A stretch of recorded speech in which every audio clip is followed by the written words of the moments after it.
my video are not going to do all the Trivia's things they're supposed to Inspirational do. Radio would like to inform you that the views, thoughts, and opinions expressed in the following show are solely the sentiments of the participants of the show. Trivia's Inspirational Radio Network is not responsible for content. As always, thanks for watching and enjoy the show.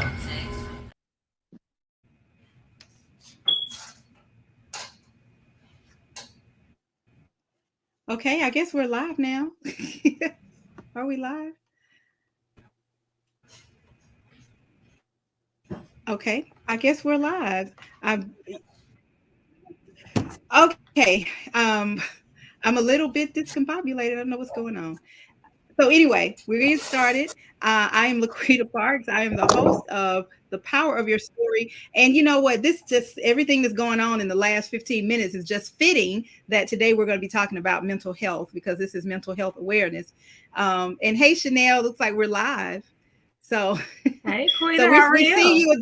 you adjusting your background. Listen, guys, this is interesting, very interesting. So anyway, my name is LaQuita and I am the host of The Power of Your Story. And I am also the CEO and founder of T.R.I.V.I.A Publishing. And T.R.I.V.I.A means pain, progress, victory, because I believe without pain, there's no progress.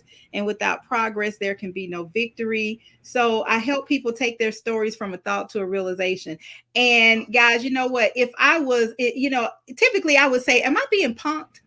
Am I being punked? Because we like to have everything ready and crisp and ready, but there are so many technical difficulties going on, and again, it's just fitting that we're talking about mental health because this is enough to drive a person crazy. I'm like, what's going on? Chanel's trying to get her situation straight. Mr. Lee's internet keeps coming in and coming out. She's popping in and popping out.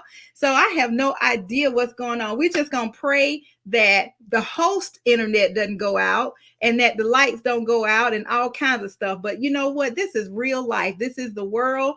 And you know what? Everything is not always, we can't always control everything that happens. So just bear with us. So if you're tuning in, hello, Dina.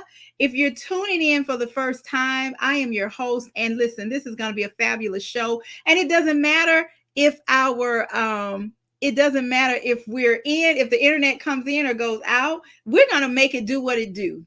Because that's what we do. Okay. So, I am so excited to be here. Hey, Jacqueline. Oh, poor baby. You have been in my prayers, girl. I just need you to know that. I have been praying for you. So listen, guys. I believe that 100%. There's Mr. Lee, and this is getting to be a little comical, Mr. Lee. But I was like, it is fitting that we're talking about mental health because all of this is enough to drive a person crazy. Okay. And it's okay. So let's just hope I don't pop in and pop out. Okay. If everybody else does, it's okay. But that's what it is okay. But you know what? So we're going to talk about mental health, but I'm going to give my guests a chance to introduce themselves. I am so excited to have these ladies here. They are some amazing, phenomenal ladies doing some amazing, phenomenal things. And you know what, guys? That's what we do. But after they introduce themselves, I want us to have a conversation. It's Mental Health Awareness Month. And you know what? It should not just be confined to 1 month. We're highlighting it for the month of May, but it should not just be for 1 month because everybody is struggling in one sense of the word or another. Whether it's just exhaustion.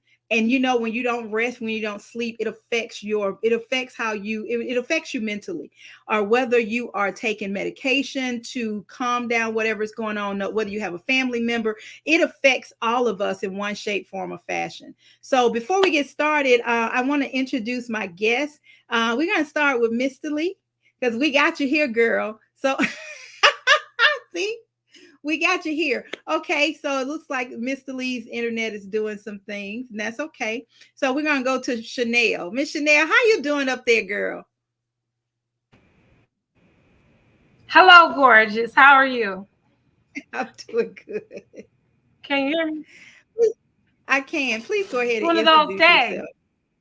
Yes, it is. Certainly. My name is Chanel Wesley, and I am the CEO of She Sees Inc. And she said yes to herself unapologetically.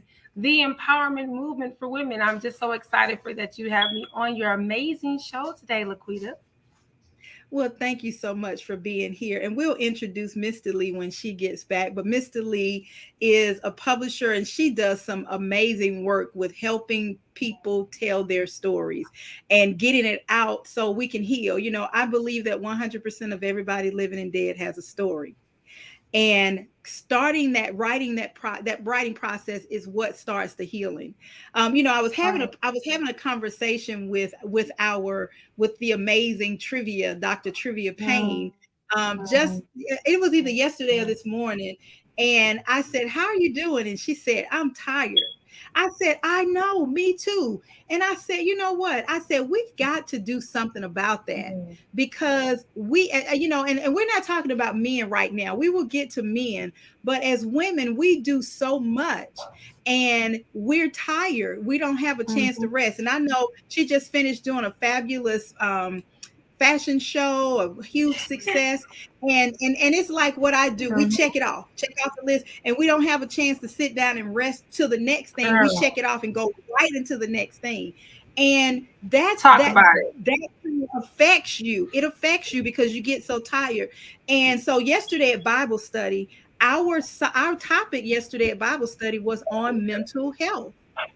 And I was like, you know what? All of the years that I've been in the church, I'm not saying that it hasn't happened, but in Bible study, I've not had an opportunity to sit in on a discussion on mental health, because as a Christian, sometimes we go through and we feel like, okay, it's some sense of shame that we go to medical professionals for mental health. So there's a stigma.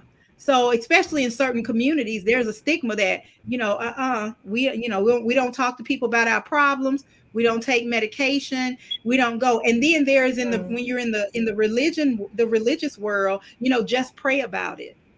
Just pray about it. Well, I am an advocate for prayer.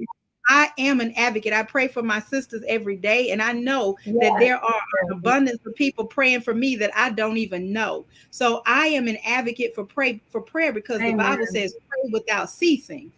The Bible also, we have to also get the help that we need, because here's a question I'm gonna throw at you, Chanel, and I threw it out at our class last night. If there's somebody who's going through a mental break, having a mental break, they're not sleeping, they're not eating, and that there's something wrong, they're having a mental break. Do you really think that with all of the communication noises they got going on in their head, do you really think they can hear from God? Do you really think they'll know that it's God that they're hearing from? Or should they have help getting those issues addressed so that they can get to a place of better? What do you think about that? LaQuita, I think that that's just an impactful. I mean, you just really kind of put down a whole plummet of information, and I think it's crucial. I think it's necessary as women of God that we both, of course, that we seek the Lord and continue to pray without ceasing. But I also believe that God has also poured into human vessels, knowledge, wisdom, and insight, things that He wants us to be able to glean from others. That's just going to be as impactful, and sometimes when you're having so much going on, you really have to be aware, have it on your thermometer, know where you're at, and be willing to be not just to be vulnerable, to be able to say where you really stand at that moment, and be willing to accept some help. Just myself personally, when you're giving to everybody else, you're giving out of your cup, you're giving. You need some things poured back into you. And so for this weekend, I'm actually choosing to be a part of a women empowerment summit that's going on right here in Milwaukee, Wisconsin, because I recognize that I too need some things poured into me. And so I won't be going to my usual service that I usually do on Sabbath, but instead I'll be going to an event that's here that's designed for women, that's catering towards women, women's issues and women's needs. And so it's called Women Behind the Veil. I'm like, shoot, let me go. I want to go behind the veil. I know, girl. I know. Mhm. And you know what? And it's funny. I'm a part of a summit, a T4 summit this weekend. Kicks off tomorrow. So tomorrow, Saturday and Sunday, and I'm speaking at the summit, and it's all about truth, triumphs, tears, and trauma. And we all have those. We all have those. Mhm. So if you're available, come out, come out. It's not too late to register for this. It's going to be inside of a private Facebook group because it's some very, very sensitive subjects, very, very triggering. And and I'll share my story and answer questions, but it's all about having a conversation. Last week I had Melinda Pitts on my show, and she's a psychologist. And the one thing she said is that everybody doesn't need medicine. Everybody don't need medication. Some people just need therapy. Some people just need people to talk. Mr. Lee said, I'm going to be here one way or another. All right, keep coming in, Mr. Lee. We love you. We love you. And so sometimes we have to have the conversation with people. We have to talk to people. But then and here's the thing, I love, the Bible says, bear one another's burdens, right? And that means that God has put people here, just like you said, Chanel, God has put people here so that we can bear one another's burden. But there are conditions to that. I can't bear your burden if I don't, number one, if I don't have a connection with you and I don't know you. I have to be able to trust you. Right. So we have to establish some type of rapport. And there are those who you can just, strangers. Sometimes you see a stranger and you're sitting at the bus stop, or you're walking down the street and you break down and some nice, kind person said, what's going on? And you're able to unleash. Everybody doesn't have that opportunity, but anytime you're able to unleash, then you have to do that. The problem is we keep it all bottled inside. Mr. Lee said connection in writing helps you determine what is mental health that needs assistance and what is chatter and noise. Absolutely. Come on now. I like that. call those communication noises. Communication noises, because and it's like that. Sometimes we get, and Chanel, you and I know that sometimes we do so much that we get so tired, and you lay down, but your mind is still going, and you don't have that rest. Yes. You have to have rest to replenish your brain. And so when you have, in talking about mental health, with me, I remember when my grandmother, my mom passed at the same time. And I remember having this pressure in my, just a pressure in my chest every single day. And I thought they both died of massive heart attacks. I thought I was having a heart attack. And one day somebody said, it's grief.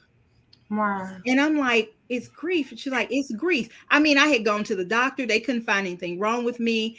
And so the lady who told me this, she shared the story that happened to her when her son died. And she said, and it was just a pressure every single day. And she said, and one day it just disappeared. And the same thing happened to me. One day I just noticed that pressure wasn't there, but I was grieving.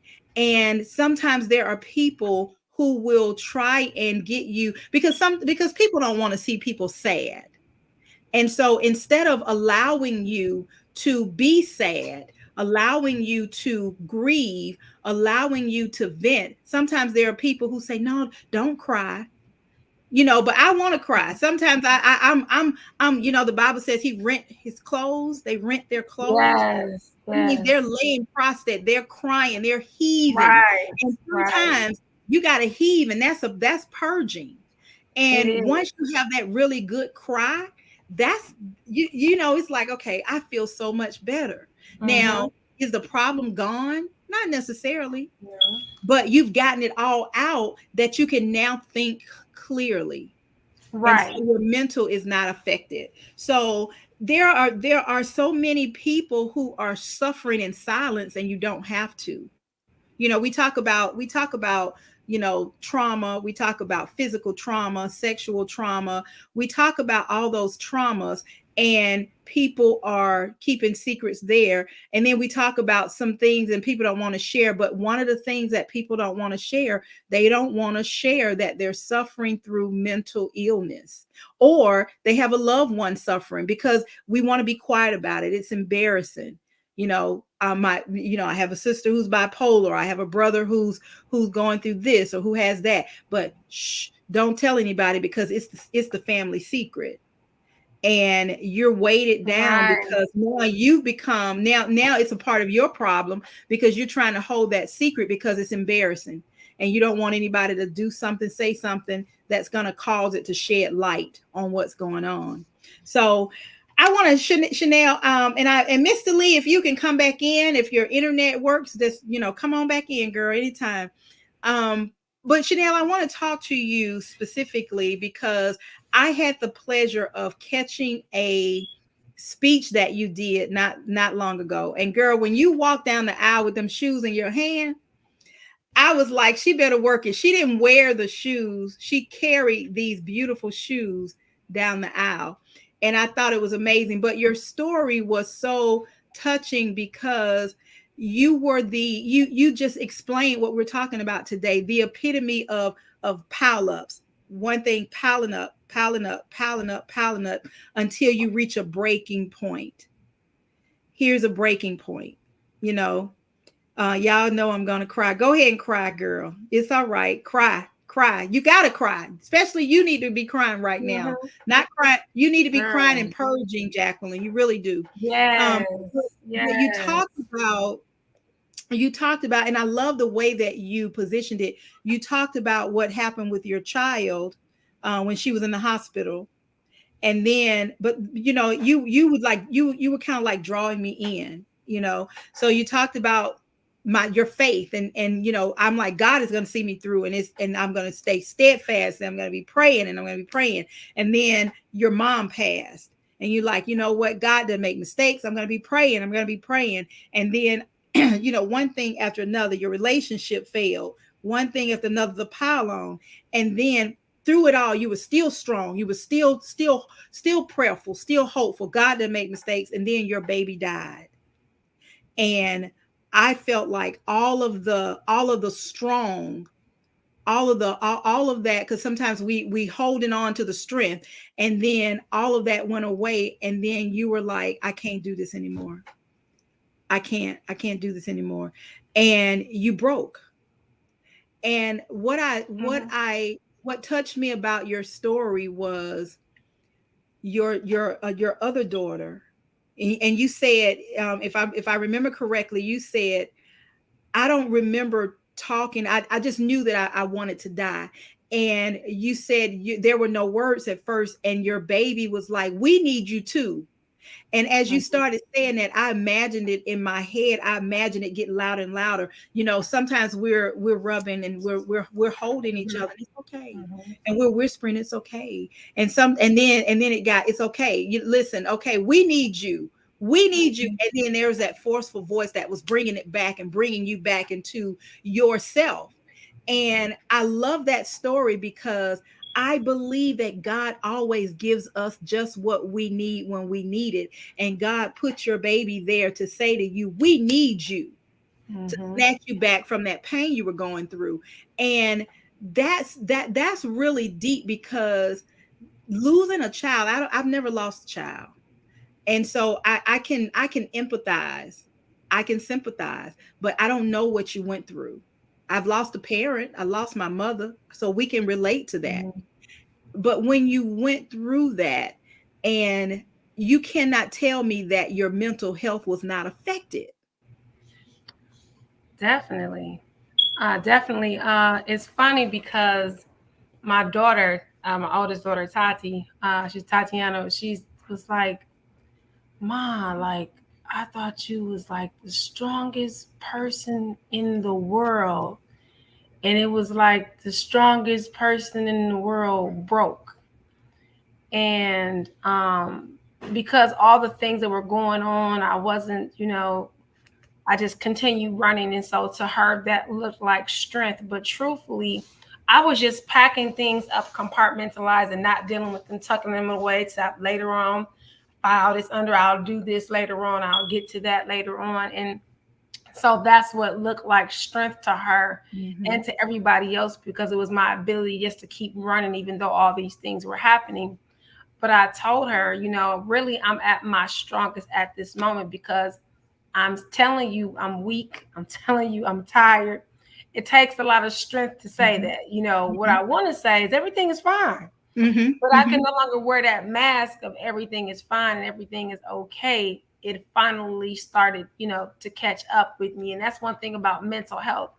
Eventually it's going to catch up to you. You're going to have Mhm. to deal with it. You're going to have to face those things. And so uh, it started a very real conversation with both my daughter and I, because I was just telling her, I said, well, you thought that I was strong because you saw me doing all these things and I wasn't moping or crying about it. I just, continued running, but it didn't mean that I was strong. It just meant that I wasn't dealing with it.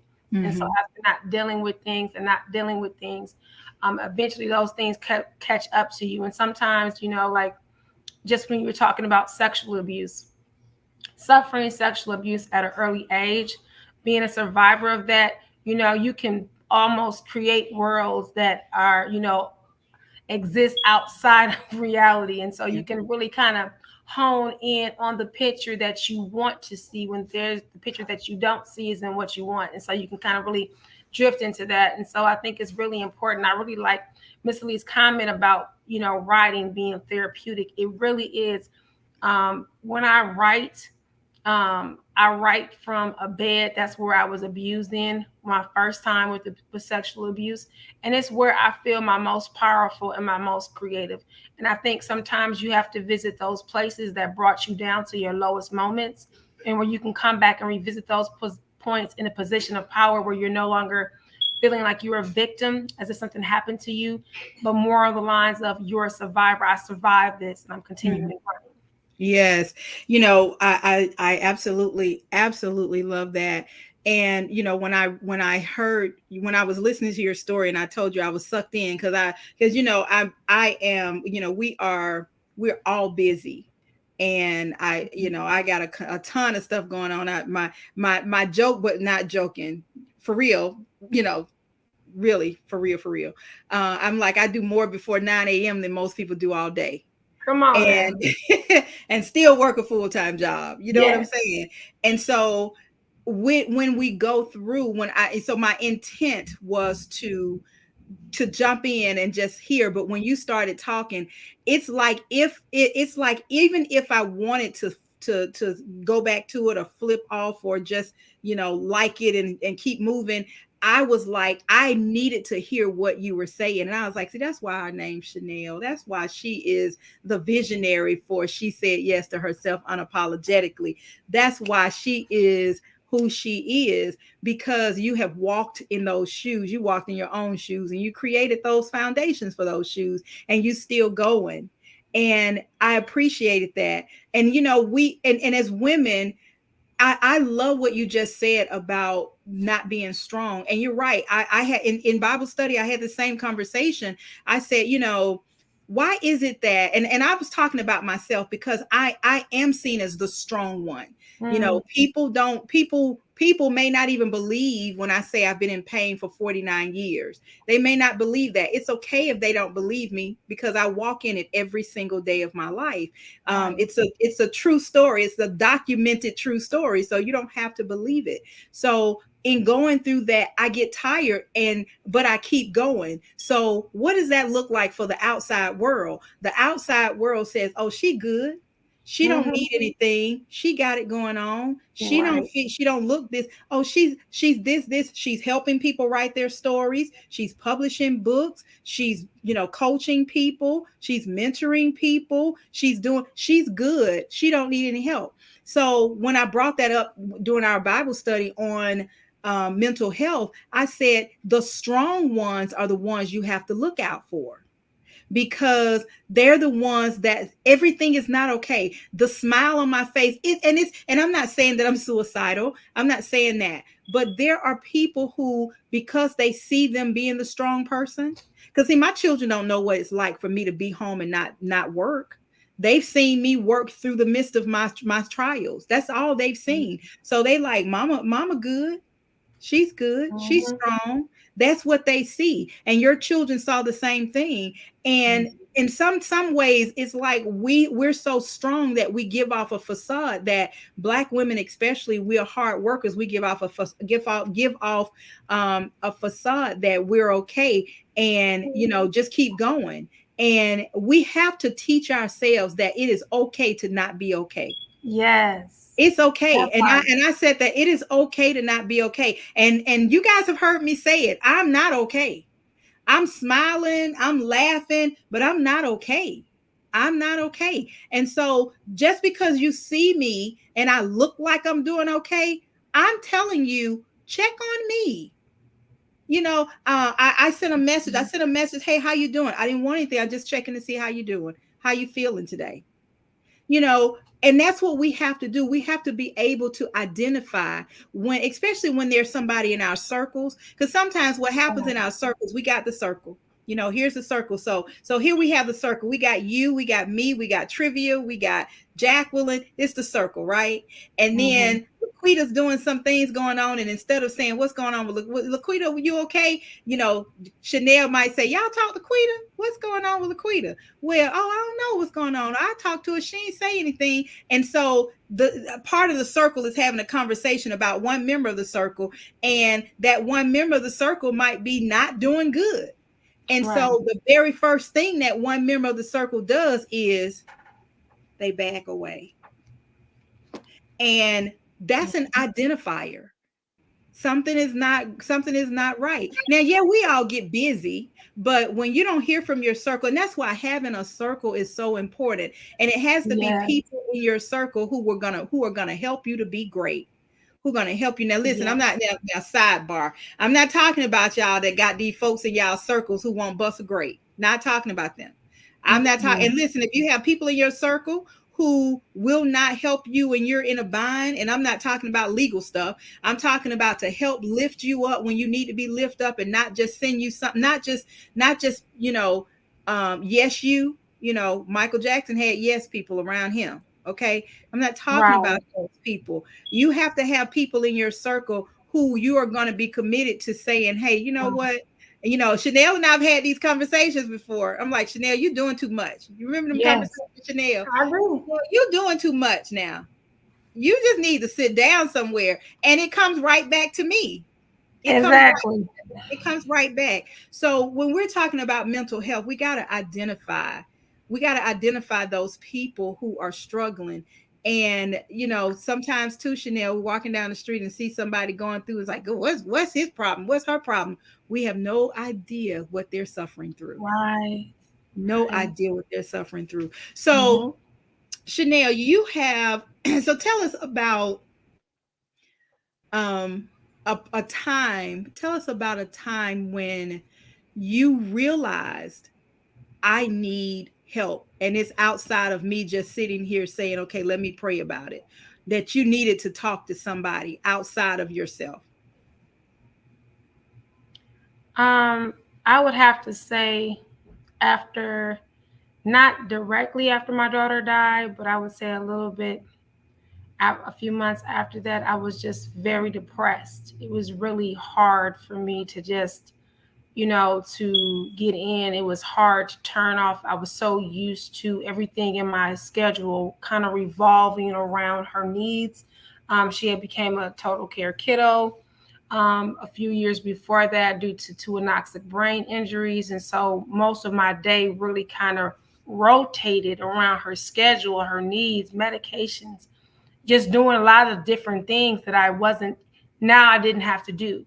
You know what I'm saying? And so it was just very hard for me to accept a lot of things. And because I did truly believe that she was going to be restored completely, so it was, first of all, it was very just difficult to understand that she's not here, that this healing is not going to take place in the fashion in which I wanted it to take place, all of these various things. And so I was I would say, like, I was severely depressed. And in some respects, I would say suicidal, because I was just waiting, for the moment. Like, I was rationalizing, like, my kids don't, like, they would be so much better right now if I wasn't here. Like, what value can I bring to them? Like, I hadn't imagined life like this. You know, I had been praying to God that when she did go, that I would go with her, that we would go together.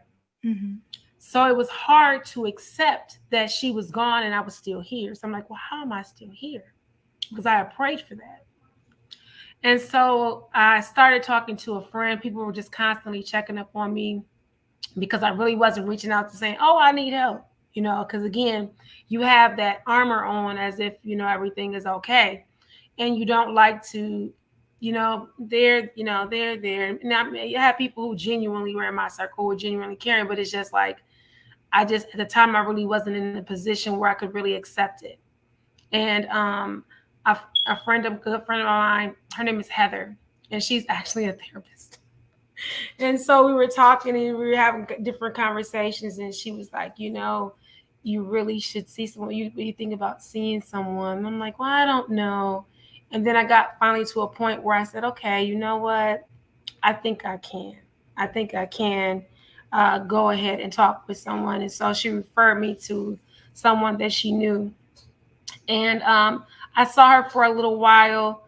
I didn't stay consistent with seeing her, but it did help me to kind of navigate, and having someone who wasn't so close to me kind of really talking about, processing things that were going on. Another thing that really kind of helped my mental health was the fact that started becoming more physically active, going out to exercise. So those were some things that really kind of poured into me and really allowed me to kind of get some zest for life back, because for a while I was just like, yeah, no, I'm not going to be here too much longer. That's what I was thinking. Like, I was just checking out. But having those things, having my kids, and that's why God had gifted me children, because God knows my heart. And if I would not have had those children, I can't say that I would still be here. So God gives you what you need when you need it. I needed to hear her say that, because it literally made me focus back on what I was thinking, because at that time I was thinking purely about just ending it. But hearing my daughter say that to me, even though I hadn't said anything to her, just for some way she just sensed it, and she just started holding me and just kept holding and grabbing onto me and just rubbing my back, and she just kept saying it, and it did get loud, and it did get louder, LaQuita, and it just kind of pulled me back into where I was at that moment in space and time, and recognizing that I still have 5 beautiful children down here. They still need their mom. I still have to continue. So, and you know what? I'm so very glad that you were in a place, in a mental position to hear her. I am so very glad about that. When we go through, everybody has a different walk. We're all human beings. Some of our journeys are different than others.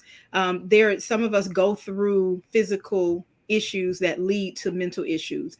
Some of us go through emotional issues that lead again to mental issues. Some of us go through abuse and we snap. It's a very, very thin line.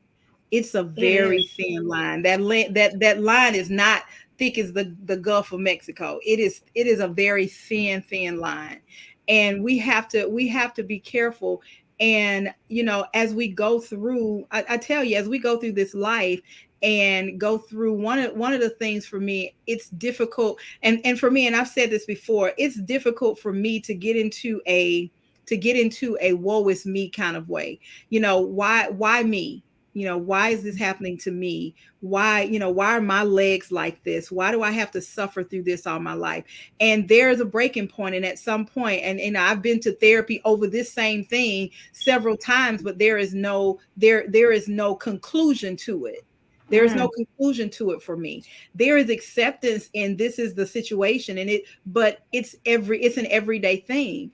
Right. And so as I go through it, it's like, okay, why me?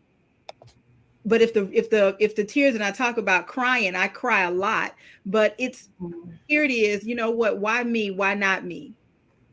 Why not me? I don't want that to be, and people say, well, I don't know, or you don't understand, or I wish you could this, or I wish you could that. It isn't that way. It isn't that way. Sometimes all I can do, Lachelle says that all the time, all I can do is today. Sometimes that's all you can do is today. And listen, sometimes all you can do is right now. You can't the fact, there have been times when the fact of looking to a whole day was just more than I could bear.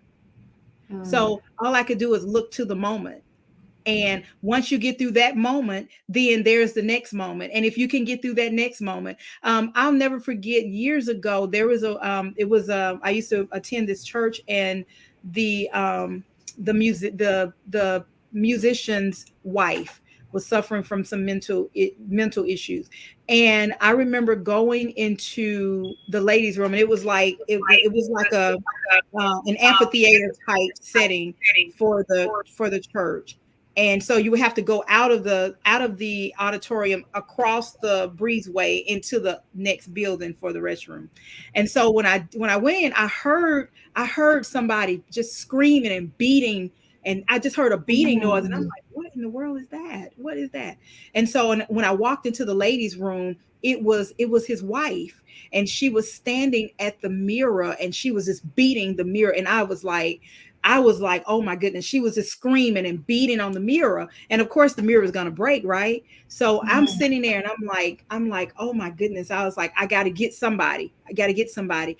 And I heard, it's you. I heard it clear as day. It's you. There was nobody else. Who am I going to get? What was I supposed to do? Leave her there, break the glass, and she hurt herself. It was me. It was just me. And I heard that. I was literally getting ready to go out the door, and I heard, it's you. And so I went over to her, and I just started praying. I started holding her and praying for her and praying for her and praying for her. And she was just crying, and I was crying, and I was rocking her. That's all I knew how to do. Well, she had some issues that nobody could help her with. And she ended up going into a hospital, and she ended up committing suicide. Mercy. And it was, and my point with the story is, God has positioned us he has put people in places and resources where we can get those resources. But there are people who there is a disconnect sometimes in the brain. I don't think people want to hurt themselves, but there is a disconnect. Something misfires. And the mindset, there are people who suffer from deep depression. They have to take medication. They're manic depressants, and those things are real. They're real. And sometimes I believe that people look down at it. And it's so much going on now. They're starting to get really serious about mental health, even with law enforcement. They have where, instead of the police being called on a person who's having a mental break, they're now supposed to handle that differently. And so it's important, again, it's important for us to recognize it, and recognize it with ourselves. And sometimes we're the last ones to see things about ourselves. Yeah, we got pain, and we have some things going on with our body that's abnormal. We like, okay, I need to go to the doctor about this. But when there are things going on, our mental health something's going on there. We're like, okay, I'm fine. And sometimes it's just getting rest. And listen, y'all, I done started my own private summer. So, and side note, you guys see this beautiful fan? Ain't that gorgeous? I love it. That was done for me for Mother's Day. SM Designs. She did a beautiful job. So listen, if you want a fan, and it comes in a little pouch. You want a fan, and it's double-sided. It's beautiful. And it does a trick. Y'all, listen, this is live. We had technical issues in the beginning, and now I'm having my own private summer. It fits right in. So it's a good thing that we're talking about mental health, because this is enough to drive a person mad. I'm going to tell you right now, I need to order one, because guess what? I'll be having my summers too. So I'm going to just say that. I need to get my fan too. Why not be able to fan it away with a beautiful fan? It's fabulous. Just look at it. It's just giving you automatic blowing wind action and everything. Yes. And listen, I'll be cold in a minute. It is beautiful, beautiful, beautiful. So Chanel, what advice would you give to somebody who, because you've gone through a lot, and we've all gone through a lot, and Miss Jacqueline right now, she's gone through a lot. So keep her in our prayers. So thank you, Dina. If you want a fan, just let me know and I'll tell you how you can get one.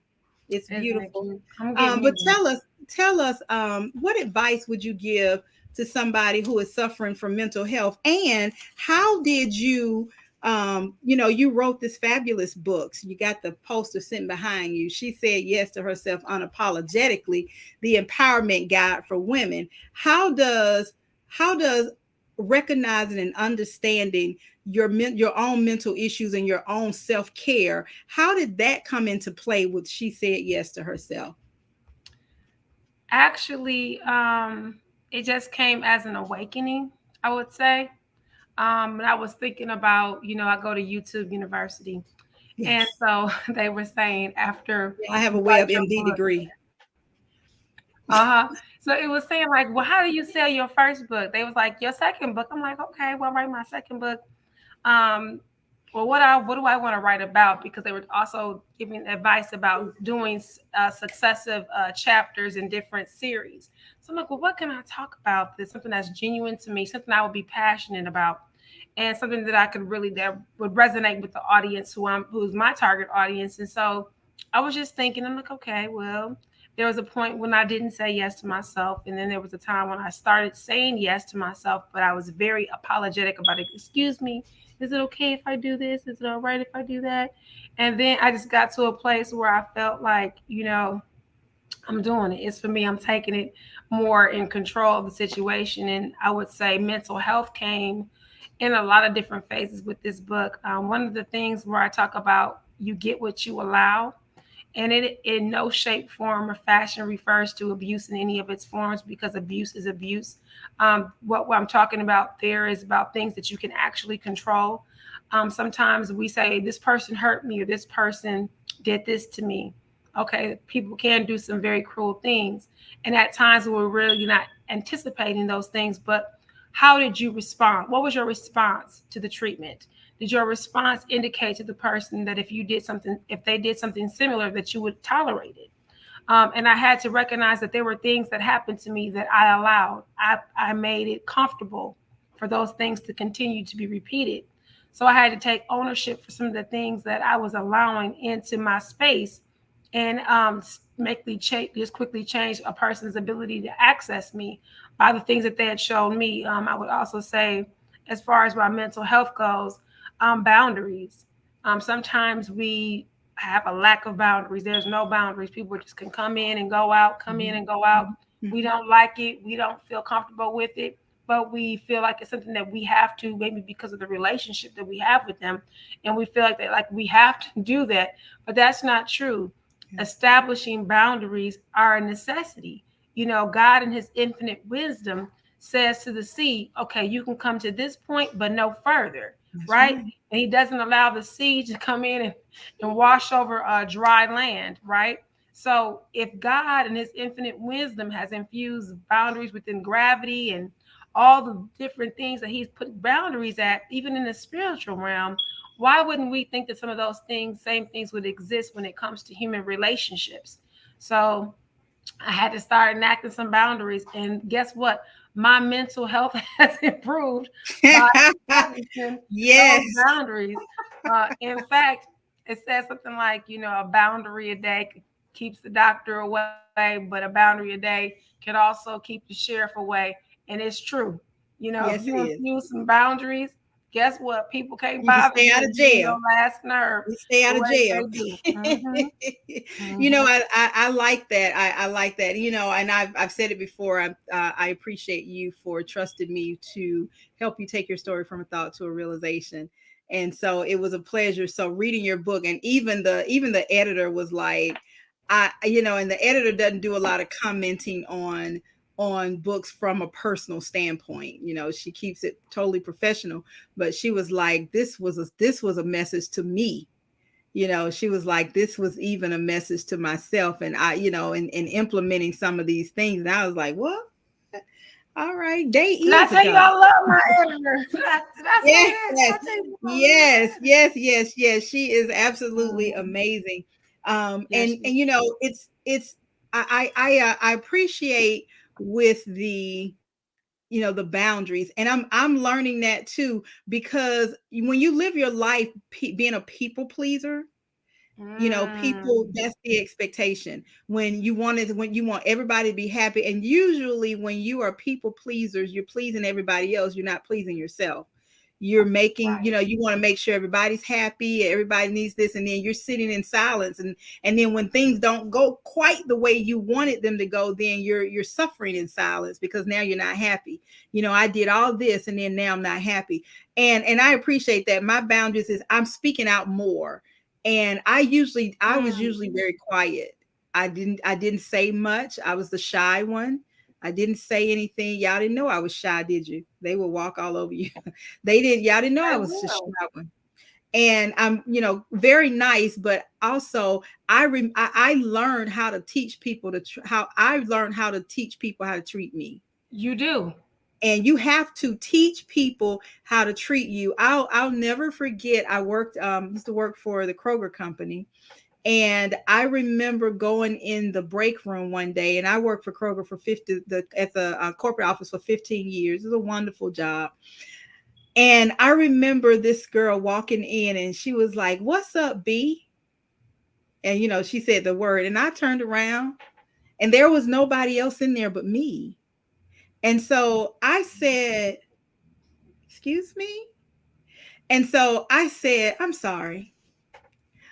I'm not sure what I said or what I did to make you think you could speak to me that way. But that is not a term of endearment for me. So you cannot speak to me that way." And I didn't raise my voice, and I didn't yell, and I didn't scream. But you better believe people knew how they needed to treat LaQuita. I know that's right. And that's and so I had a supervisor once who would come in, who would call. She called me one morning, and I said good morning. She just started speaking. I said good morning.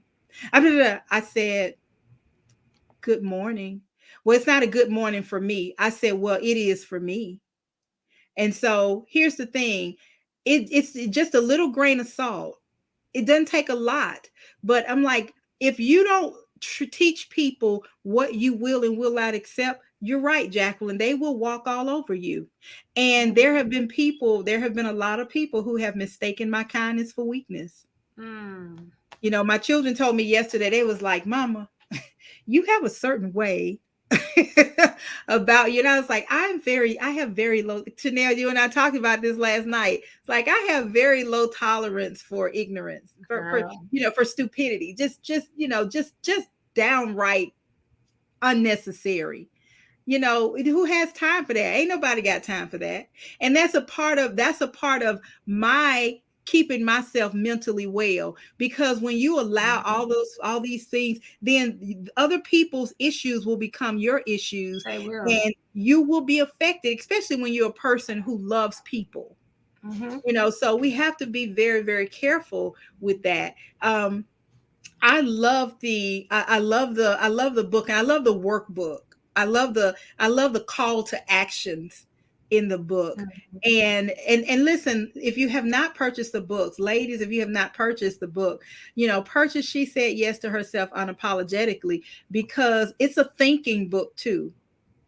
It's a thinking book. It It makes you think. is. It does. It And makes I you can't think. wait to get the workbook out, LaQuita. But I'm gonna say this. I just want to say this really quickly, that we have so much in common. It's scary sometimes, but That's people why we pleasers. Chanel, both of us Chanel. Mhm. I used, you know what? I used to. There's two Chanels. There's Chanel that will please you to she can't please you no more. She's just gonna go above and beyond. But then it's another Chanel, like Don't cross me. Don't cross her. this is Chanel that you don't want to see because she's gonna turn it up a notch. And so it's crazy because I use the good Chanel. That's the one I like to play with. But then when somebody does something to go too far, it could just be something real simple. And then that other one come out, and then it's And now that I'm putting more balance on the other Chanel, and now the other Chanel is talking up for herself more and she's doing things. So then the other Chanel doesn't have to come out to protect that Right. Chanel. The other Chanel be like, wait a minute, girl, get out the way. I'm going to take care of this because they Right. just running all over you. Let me handle them. So now that Right. I'm talking up more for myself and now that I'm seeing my worth, we have to all understand that access to us is a privilege. You do teach people how to treat you. You could either set yourself at a bargain basement deal, and then guess what? You're going on sale. And now people are determining what your worth is. And if people are determining your worth, they're always going to lower the bar. Very seldom are you going to meet people who are going to raise the bar for you and say, no, you're this price. You have to set that price high, just like people who are doing auctions, right? It's a pleasure. You're somebody because you're in the room. You might not even get to walk home with it, but your price and your worth is established, and it's going to go to the highest bidder. So, ladies, Jacqueline said she know your wears worth. Chanel. She said, I have "What?" to learn to teach people how to treat me. Yes. Mm-hmm. Jacqueline said look, you Chanel, I'm Chanel, and she wears Chanel. Yeah. And right. And so, you know what? It is funny when I was at the younger LaQuita, Chanel is my middle name, y'all. Chanel did not believe me. I had to show her my I thought license. you were joking. I had to show her my license, y'all. But so I only, Chanel was my alter ego. I only went by Chanel when like the other person had to come out. Mm-hmm. So, and I would say I'm nice, but don't let the smooth taste fool you. Come on now. Don't let That's the all I'm smooth taste saying. fool you. And there are people do that. They will run over you because they Mm-hmm. think, oh, she's so nice. She's nice. Right. And I make it very clear. I don't let people use me. I do what I want to do. If I Right. want to help you, then I'm going to help you because that's the God in me. Mm-hmm. My first recourse is to help. That's my first recourse. But Right. don't get it twisted that I have to help you. Now, I have to do what God tells me to do. I Right. do have to do that. But God did not say lay down and be a doormat and let people walk Right. all over you. And it took a while for me to learn that because when you've grown up as I've grown up and you're the weakest link and you feel weak and you're crippled and all that, then you become very quiet and you accept what people give you. You accept how people treat you. You accept the crumbs that they give you from the table. But when you learn who you are and you get your mental wellness in check, you become stronger and understand that your voice matters and who you are matters and you're important. So now people are learning how to treat LaQuita. And if it means let me take a step back and those who used to think she was a pushover, like now she got an attitude, then that's okay because my attitude is directed at you because you're used to the old LaQuita and now you get to meet Chanel all the time. Listen, girl, it is, hey, it's like we have to, it's a whole month on mental wellness or mental Mm-hmm. health. And it should be every day because listen, Yes. and we should be taking care of ourselves. And I'm just gonna say it to my sisters, um, Jacqueline and Chanel and Trivia. You guys are on here, and we have created a bond, and we all live in different areas, and we connected through this thing called social media. We Mm-hmm. do have to rest, and we have to take some time Yes. to know that if we don't take care of us, who's going to take care of us? Now, there might be some that might come around and say, hey, I see about you. I'm not talking about somebody seeing about you. I'm talking about taking Mm-hmm. care. So if we don't take care of us, nobody is going to take care of us because nobody going to take care of us like we take care of us. So true. Somebody's gonna come by and say, "Okay, well, Laquita, what you need? I need some soap from the store." They're not gonna bring me Dove exfoliating soap. Mm-hmm. They're gonna bring me some soap, but it's not gonna be what I want. I want to be able to take care of myself so I can go to the store and buy my own soap, the kind that I like. You know what I'm saying? Right. So Chanel, what's on the horizon for you? I know you have the women's conference coming up this weekend, and Mm-hmm. what else is going on, girl?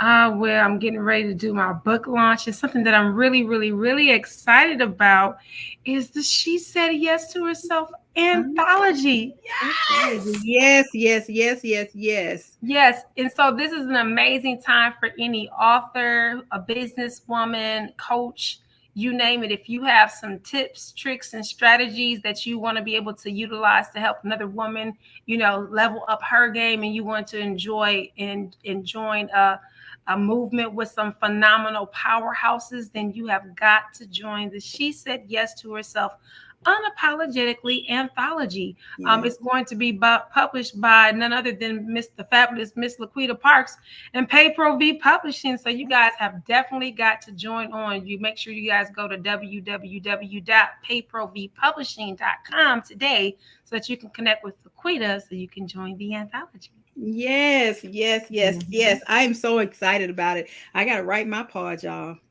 I haven't Girl. written my You know part, what? girl. I keep But I going get it. back and forth on what I'm going to write about. One minute I think I'm going to put this in.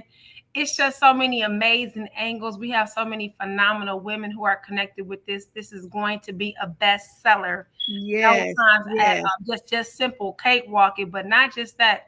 I'm not only excited about the bestseller, but I'm excited about all the opportunities that are going to come as a result, the workshops and the conferences. And I want to do a She Said Yes summit just with the anthology speakers. Yes, I cannot wait. It is going to yes. be a power packed punch. So, ladies, if you haven't joined the anthology, I don't know what you're waiting on. That's Time right. is ticking. Listen, and then that their little special trip to Atlanta. You don't want to you want to come and meet me. You have got to come and meet me because I can show you a good time. Yes. I can She show you a gonna good time. serenade you and she gonna Yes, take you around Atlanta. Cause I got to ride yes, around yes, yes, Atlanta with yes. Miss LaQuita. All things good, family, friends, fun, Mhm. fellowship, all of it. All of it. Food, good food. Y'all know Atlanta Yes, got some good food. it does.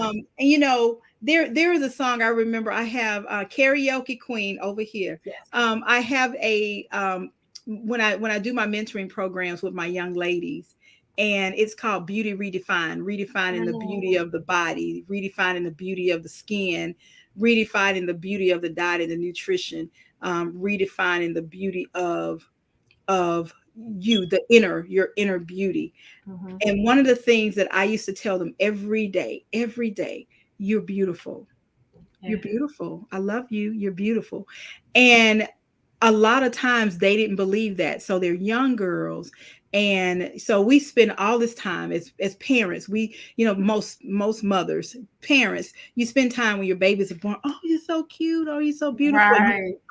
You loving on them, you hugging on them, and for 3 or 4 years, that's all they hear. Beautiful, beautiful, beautiful. And then they go out the house and they go to the daycare, and little Johnny or little Susie have not heard that.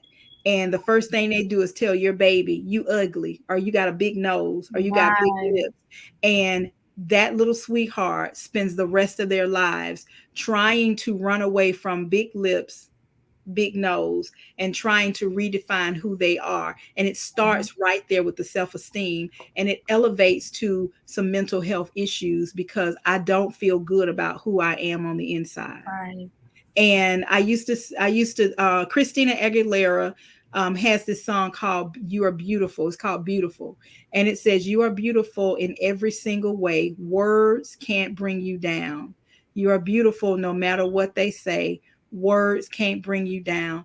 That so here's my point. When you're feeling like you can hardly make it, when you're feeling like you're inadequate, when you're feeling like you're not beautiful, when you are feeling when your heart is broken and you're feeling sad and down and depressed and in the midst of despair, pray. Yes, pray. Talk to somebody. Talk to somebody. Talk to your girlfriend. Call your girlfriend.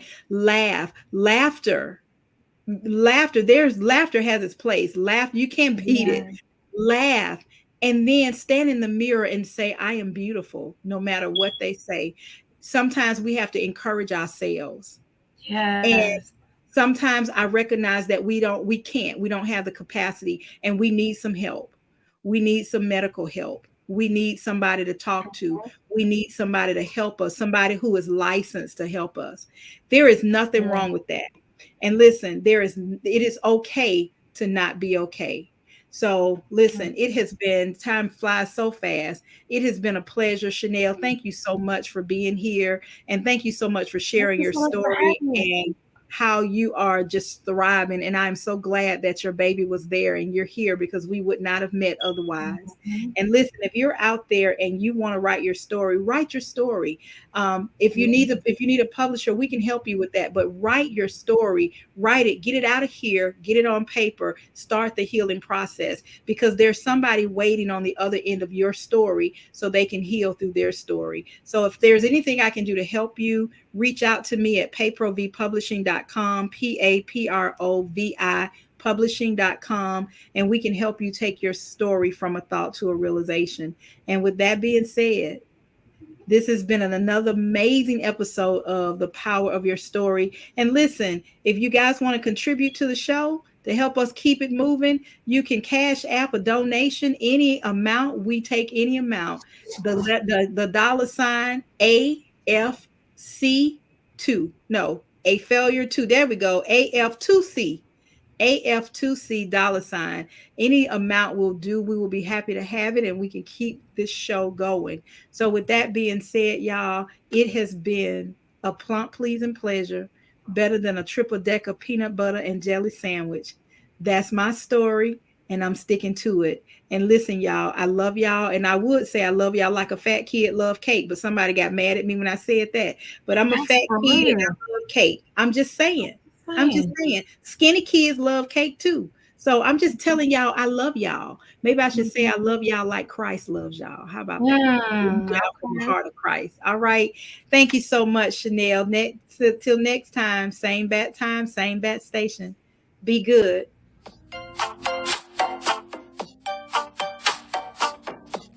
Do you love waking up early in the morning, struggling to figure out what to do with your hair?